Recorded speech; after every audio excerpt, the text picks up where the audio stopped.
Bollywood silver screen presenting the mummy. इस कहानी की शुरुआत लंदन से होती है, जहां पर अंडरग्राउंड रेलवे ट्रैक बिछाने का काम चल रहा होता है। खुदाई के दौरान यहां पर क्रूसेडर नाइट्स का एक मकबरा मिलता है। मकबरा मिलने के बाद यहां पर डॉक्टर हेनरी आते हैं, जो दीवार पर कुछ चित्रों को देखते हैं। चित्र देखने के बाद वो बताते हैं कि ये मकबरा प्राचीन काल के सबसे बड़े रहस्य का उजागर करता है, जिसे इतिहास के पन्नों से मिटा दिया गया था। और इसके बाद कहानी जाती है अतीत में, यानी कि सन 1127 एडी में, जहां पर राजकुमारी एमनेट को दिखाया जाता है, जो कि खूबसूरत, चालाक और एक बहुत ही बेरहम योद्धा है। मिस्र की गद्दी की सबसे बड़ी वारिस वही है, क्योंकि राजा की उसके अलावा कोई भी औलाद नहीं है। पर जल्द ही मिस्र के राजा यानी कि एमनेट के पिता दूसरी शादी कर लेते हैं। उनका बेटा होता है और अब वही मिस्र की गद्दी का सबसे बड़ा दावेदार है। ये बात एमनेट को बर्दाश्त नहीं होती, क्योंकि वो मिस्र की सत्ता अपने हाथों में लेना चाहती थी। इसीलिए वो बुराई का रास्ता इख्तियार करती है और वो बुराई के देवता सेट का आह्वान करती है। सेट उसके पास आता है और उसे खंजर देता है, और जैसे उसे खंजर देता है उसका पूरा शरीर बदल जाता है। ये एमनेट का एक तरह से दूसरा जन्म होता है। इस खंजर से वो अपने पिता और अपने भाई को मार देती है, लेकिन सेट को वो इंसानी दुनिया में लाना चाहती है, जिसके लिए उसे सेट को एक इंसानी शरीर देना होगा। इसके लिए वो एक इंसान को चुनती है, पर इससे पहले कि वो उस इंसान को उस खास खंजर से मारती जो उसे सेट ने दिया था, यहाँ पर राजा के सिपाही आ जाते हैं, जो एमनेट को पकड़ लेते हैं। एमनेट को सजा के तौर पर जिंदा ही ममी बना दिया जाता है और मिस्र से बहुत दूर जमीन की गहराइयों में उसे हमेशा के लिए दफना दिया जाता है। कहानी वापस प्रेजेंट टाइम में आती है, जहां पर इराक में निक और उसके दोस्त क्रिस को दिखाया जाता है।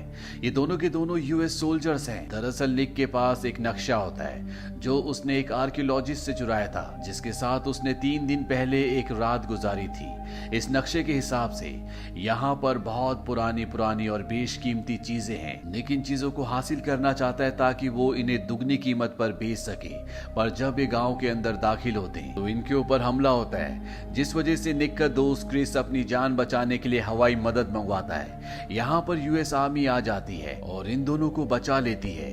अब यहाँ पर जेनिफर आ जाती है। जेनिफर वही लड़की है जिसका निक ने नक्शा चुराया था। वो निक को एक थप्पड़ मारती है और उससे अपना नक्शा वापस मांगती है, पर निक साफ मुकर जाता है। तभी जेनिफर देखती है कि यहाँ पर हमले के दौरान जमीन के नीचे एक बहुत बड़ा गड्ढा हो गया है, जो कि पुराने वक्त का कोई स्ट्रक्चर है। वो निक और क्रिस को अपने साथ नीचे ले जाती है, जहाँ पर निक के हाथ में पानी की एक बूंद गिरती है। पर जब जेनिफर उस बूंद को देखती है तो पानी नहीं, बल्कि वो पारा होता है, जो जमीन पर गिरने के बाद दरार से नीचे की तरफ जा रहा होता है। ये तीनों के तीनों नीचे जाते हैं, जहाँ पर पारे का एक कुआं होता है, जिसके चारों तरफ 6 गार्ड्स होते हैं, जो सब के सब कुएं की तरफ देख रहे होते हैं।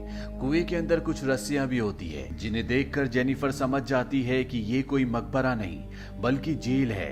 कुएं में पारा इसलिए होता है क्योंकि पारा बुरी शक्तियों को कमजोर करता है। पर अभी भी इनके सामने ये रहस्य होता है कि इस पारे के अंदर क्या है।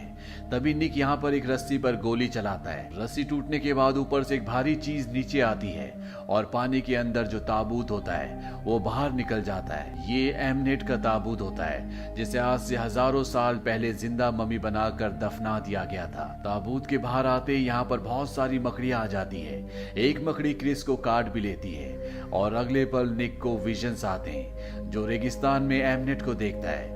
एमनेट उसे कहती कि तुमने मुझे आजाद किया था, अब तुम मेरे हो, मैंने तुम्हें चुन लिया। और अगले पल निक होश में आ जाता है। इसके बाद ये इस ताबूत को हवाई जहाज में लेकर यहाँ से निकलते हैं। निक के दोस्त क्रिस को मकड़ी ने काटा था, जिस वजह से एमनेट ने उसके शरीर पर कब्जा कर लिया है। इसीलिए क्रिस सबके ऊपर यहाँ पर चाकू से हमला करता है, जिस वजह से निक को अपने दोस्त को गोली मारनी पड़ती है। और अगले पल यहाँ पर हजारों कौवे इनके प्लेन पर हमला कर देते हैं, जिस वजह से इनका प्लेन क्रैश होने लगता है। निक प्लेन क्रैश होने से पहले जेनिफर को पैराशूट के साथ बाहर छोड़ देता है, पर खुद उसकी प्लेन क्रैश में मृत्यु हो जाती है। इसके बाद हमें शवगृह दिखाया जाता है, जहां पर वो सारी डेड बॉडीज हैं जो प्लेन क्रैश में मारे गए थे। पर अगले पल निक खड़ा हो जाता है। उसके शरीर पर एक खरोच भी नहीं होती। हैं और जब जेनिफर और डॉक्टर से देखते तो पूरी तरह से हैरान हो जाते हैं, क्योंकि सबने मान लिया था कि निक मारा जा चुका है। इसके बाद जब निक वॉशरूम में जाता है तो वो देखता है कि उसका वो दोस्त जिसका नाम क्रिस है, जिसे खुद निक ने गोली मारकर मार दिया था, उसकी आत्मा निक के सामने आती है और निक को बताता है कि हम दोनों श्रापित हैं। एमनेट ने तुम्हें चुना है, इसीलिए तुम प्लेन क्रैश में बच गए थे। बहुत जल्दी एमनेट तुम्हें उस खास खंजर से मारेगी जो उसे बुराइयों के देवता सेट ने दिया था, और इसके बाद सेट तुम्हारे शरीर पर अपना कब्जा करके इस दुनिया में रहेगा। निक यहाँ से बाहर चला जाता है और उसे अजीब अजीब से विजन आते हैं जहाँ पर एक क्रिएचर उसका पीछा कर रहा होता है। चूहे उस पर हमला कर रहे होते हैं और इससे पहले कि वो सड़क पर किसी गाड़ी के नीचे आता, जेनिफर उसे बचा लेती है। निक जेनिफर को सब कुछ समझाने की कोशिश करता है पर वो उसकी बात पर यकीन नहीं करती। निक कहता है कि मैं उस जगह जाना चाहता हूँ जहाँ पर प्लेन क्रैश हुआ था, जहाँ पर एमनेट का ताबूत है। ये दोनों के दोनों उस तरफ निकल पड़ते हैं। वहीं दूसरी तरफ दिखाया जाता है कि एमनेट अब ताबूत से बाहर आ चुकी है और वो यहाँ पर लोगों को मारकर अपना इंसानी शरीर वापस पा रही होती है। अब निक और जेनिफर इस जगह पहुंच जाते हैं और जब वो आगे बढ़ रहे होती हैं तभी एक साया निक को लेकर गायब हो जाता है। निक को कुछ ज़ॉम्बीज पकड़ लेते हैं। वो ज़ॉम्बीज हैं जिनका खून पीकर एमनेट ने अपना इंसानी शरीर वापस पाया है। अब एमनेट भी यहाँ पर आ जाती है और उसके हाथ में वो खंजर होता है जो उसे आज से हजारों साल पहले बुराई के देवता सेट ने दिया था। वो उस खंजर से निक को मारने वाली होती है कि तभी वो देखती है कि इस खंजर के ऊपर एक मणि थी। अब वो मणि यहाँ पर नहीं है और अगर बिना मणि के उसने निक को मारा तो सेट कभी भी निक के शरीर पर अपना कब्जा नहीं कर पाएगा। तभी यहाँ पर जेनिफर आ जाती है जिससे एमनेट का ध्यान भटक जाता है। वो उसे मारने के लिए जाती है पर निक उसे पीछे से खंजर मारकर जेनिफर के साथ यहाँ से गाड़ी से निकल जाता है। एमनेट एक बार फिर से उन पर हमला करती है पर तभी यहाँ पर डॉक्टर हेनरी के सोल्जर्स आ जाते हैं जो एमनेट को अपने कब्जे में ले लेते हैं और साथ ही निक को और जेनिफर को डॉक्टर हेनरी के पास ले जाया जाता है, जहाँ पर निक को पता चलता है कि जेनिफर डॉक्टर हेनरी के लिए काम करती है। यहाँ पर एमनेट को बांधा होता है, उसके शरीर में लगातार पारा डाला जा रहा होता है ताकि उसका शरीर जम जाए और इसके बाद डॉक्टर हेनरी उसके शरीर की चीर फाड़ करके उस पर रिसर्च की जा सके। एमनेट निक को बताते हैं कि उसे चुना गया, वो इस श्राप से नहीं बच सकता। बहुत जल्दी वो एक जीता जागता देवता होगा जिसकी उम्र अनंत कालों तक होगी और मैं तुम्हारी रानी बनकर रहूंगी। पर निक ऐसा बिल्कुल नहीं चाहता। बहुत जल्दी एमनेट यहीं पर एक गार्ड के कान के अंदर कीड़ा डालकर उसे अपने वश में कर लेती है और वो गार्ड सारी मशीन्स बंद कर देता है, जिस वजह से एमनेट अपने आप को आजाद कर लेती है। जेनिफर निक को बताती है कि मुझे पता है कि ये सब खत्म कैसे होगा, हमें उस मणि को तोड़ना होगा जो खंजर के ऊपर लगेगी। मुझे पता है कि वो मणि कहाँ पर है और ये दोनों के दोनों बाहर निकल जाते हैं। वहीं एमनेट देवता का आवाहन करके मिस्र की रेत को यहाँ बुलाती है।